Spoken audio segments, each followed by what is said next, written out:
কিস্তির ম্যাডামের লগে ল্যান্ড লাগাইছি। কি করুম, মার নাম দিয়ে একটা কিস্তি তুলছিলাম।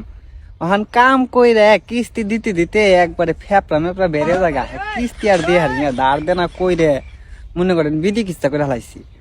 পরে মাথায় কুবুদ্ধি ঢুকলো যে কিস্তির ম্যাডামের লগে প্রেম করি একটু, হয়তো কিস্তিটা মাপ হবো নি। কি করবো ম্যাডামে খালি একদিন কিস্তির লেগে বারবার করে ফোন দিবেন এসে। পরে কইলাম যে ম্যাডাম কিস্তি তো দিমু, তবে একটু লেট হইব, কিন্তু আপনি আমার বারবার ফোন দিয়েন। হ্যাঁ কয় কেন বারবার ফোন দিতে হইব কেন, যদি দেন তাহলে দিয়ে যাবেন সুন্দর মতো।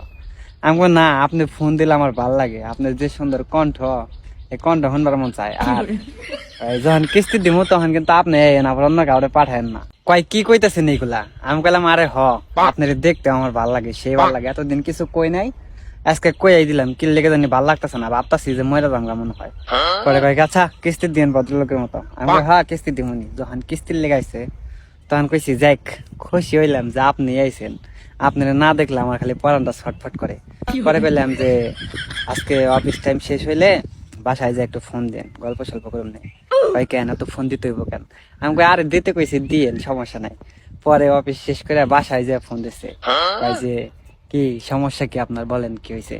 পরে পেলাম যে দেখেন আসলে আপনি কিস্তি টিস্তি নেন তো এই কারণে কিছু কইবার সাহস পাই না, যদি আবার অন্য কোনো কিছু মাইন্ড করেন তো সত্যি কথা এটাই যে আমি আপনারে পছন্দ করি, আপনারে আমার অনেক ভালো লাগে, কিন্তু কিছু কইতে পারি না আপনারে। আপনারে দেখলে আমার মনের মাঝে যে সুখ লাগে ওই সুখ আমি পৃথিবীর কোনো জায়গায় পাই না।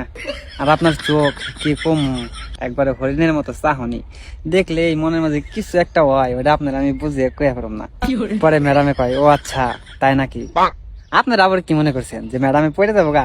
আরে ম্যাডামে পড়তো না মানে আমি কালা হইলে কি হইব, ফিল্টার মারলে সাকিব খান ফেল, তার মধ্যে আবার যোগ করে দিলাম কন্যা রাশি, আমার খালি কন্যা রাশিতে ঘন ঘন উতাল মারে। যাই হোক কয়েকদিন কথাবার্তা করার পরে দেখি সে লেভেলের প্রেম হয়ে গেছে, আমাকে এত ঘনিষ্ঠ সম্পর্ক হয়েছে, মাখামাখি সম্পর্ক। এখন মাঝে মাঝে ফোন দিলে খালি কই যে রাস্তাঘাটে দেখা হলে খালি সালাম দিও না, শুভেচ্ছা আমিও দিও। দুঃখের কথা কই হয় না, শুয়ে হয় না, দুই একটা তো শুনে নিবার মন চায়। যাই হোক পরে একদিন আবিল দেখাইলাম, বললাম যে দেখো আমি তো অনেক সমস্যায় পড়ে গেছি গে, এখন কিস্তি দিলে তো আমার ওই সমস্যাটার সমাধান হয় না, মিশা কথা কয়ে দিলাম বানিয়ে বানিয়ে। পরে কাজে ঠিক আছে তুমি কিস্তি নিয়ে টেনশন করো না, প্রত্যেক মাসে মাসে কিস্তি এটা আমি দিয়ে দিবনি, তুমি আপাতত ভালো মতো চলো।